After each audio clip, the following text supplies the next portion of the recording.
So, Colorado defeats Colorado State. Now, before I get started and telling you a little bit more about what happened, man, look, just help out the channel, smash that like button right quick. Hey, man, even if you have to hit the dislike, you know what to do. But, hey, man, it's a good day. I did the halftime preview of it, man. Like, I'm trying to be humble.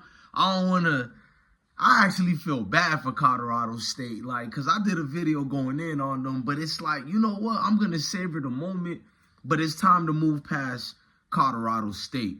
Now, I'm going to talk about the game, but my thing was Colorado State don't even belong in the same breath with the Deion Sanders-led Colorado Buffaloes. Yeah, I said it, and I stand on it. When we played them against last year, they trying to say we the Cinderellas. Y'all was the Cinderellas who almost beat us.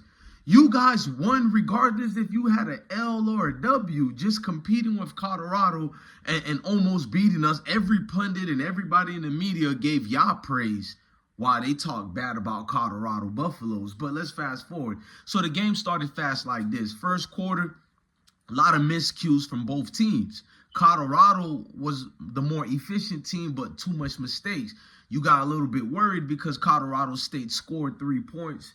You feel me? And it was still like we in the game. If I don't know how other people could feel, but when you're a football fan, it didn't really do nothing to me. It was more of, oh, okay, we're going to have to win this game with our key players, which is not a good thing when you play a team like Colorado State. You should be able to use and utilize any player on your team to beat a Colorado State. So that's why I was thinking, like, damn, it's going to have to be Travis Hunter only and things like that. But that didn't happen at all. Something clicked up at the end of the first quarter, the start of the second quarter, and they just started rolling all the way to the rest of the game. They picked up the pieces everywhere. Listen to me. Damn near the whole game, I don't even think Shedeur got sacked. Maybe one time towards the end, and I doubt it too. First half, he went clean. No sacks at all, man. So the offensive line really picked it up.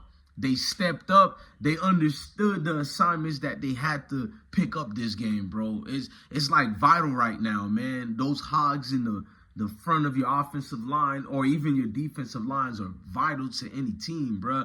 That's like what cements everything to be a goal. And I felt like, man, bro, like we can't just keep saying it. We literally have to deliver today, and they delivered. The only gripes I had was there was a lot of offensive fouls. Them refs was throwing all type of penalties at Colorado. Normally, I would like to say, oh, they're going against us, but we really were making a lot of mistakes. Only reason I'm not complaining about them, they did so well where you can somewhat live with it, at least for today.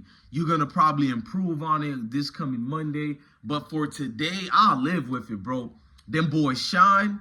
They had fun. They understood the value of what's going on right now. You feel me? The magnitude of this game alone. You know, they didn't really let Colorado State yap and bother them, bro. You feel me? All they had to do was just be some real ones on the field today and perform.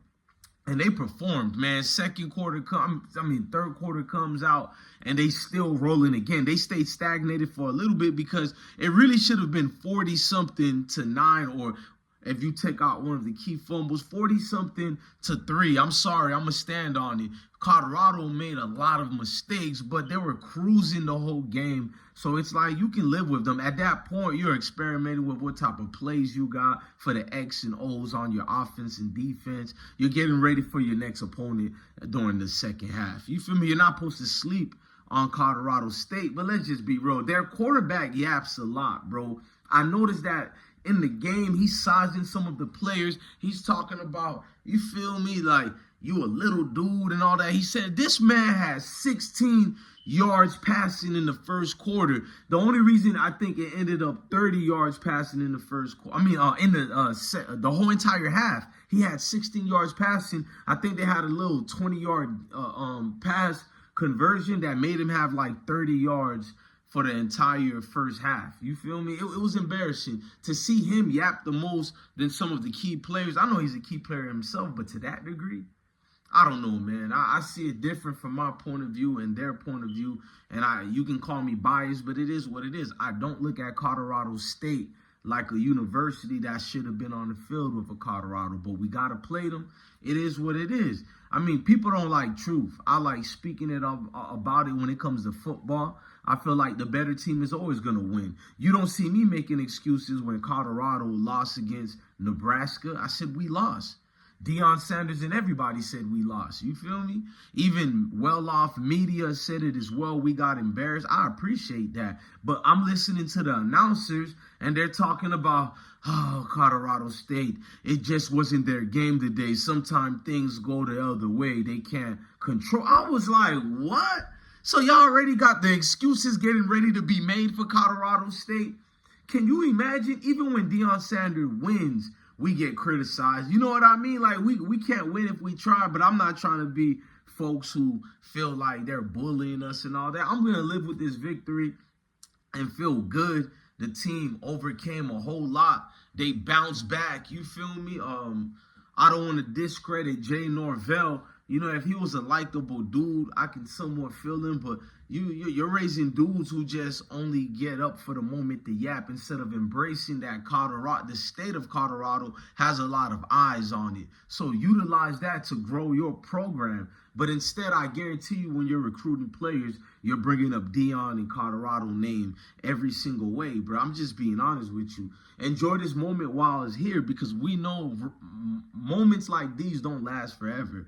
Everybody know the Roman Empire fell down. These great football teams, you know, I'm not saying Colorado is great yet, but they're reaching that status.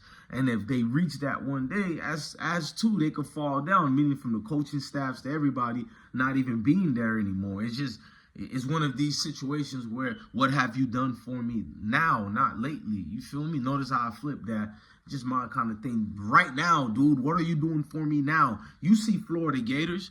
Billy Napier had a chance to start DJ Lagway, but he put him in through little weird plays or whatnot. They got ran through by Texas A&M. You know what I mean, man? If Billy Napier don't get fired Monday, man, he got some type of tape on somebody or something, bro. If that man don't get fired on Monday, you had a chance to start the freshman, bro. And the freshman he lives 50 miles away from Texas A&M and didn't even start him, bro. Everybody for Colorado executed their plays perfectly, bro.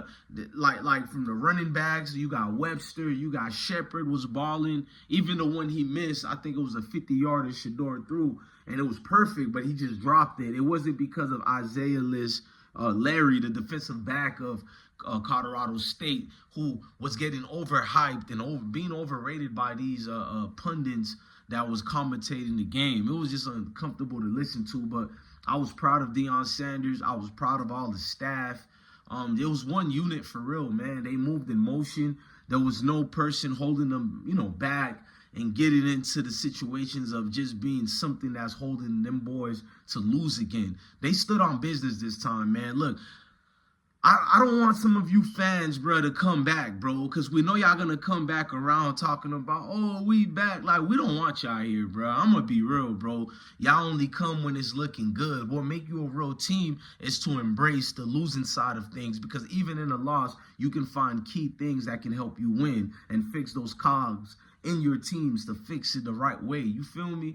Man, much love to Colorado as a unit, as a fan base, as a team, man, everything, man. I'm only going to have positive energy for this game. I could have turned up on this video on Colorado State, but I did that before the game even got played. Now, I'm not a prophet. I mean, it's Colorado State. You know what I'm saying? With that being said, it is bigger than football. It's deeper than football, but not today because it's Colorado State.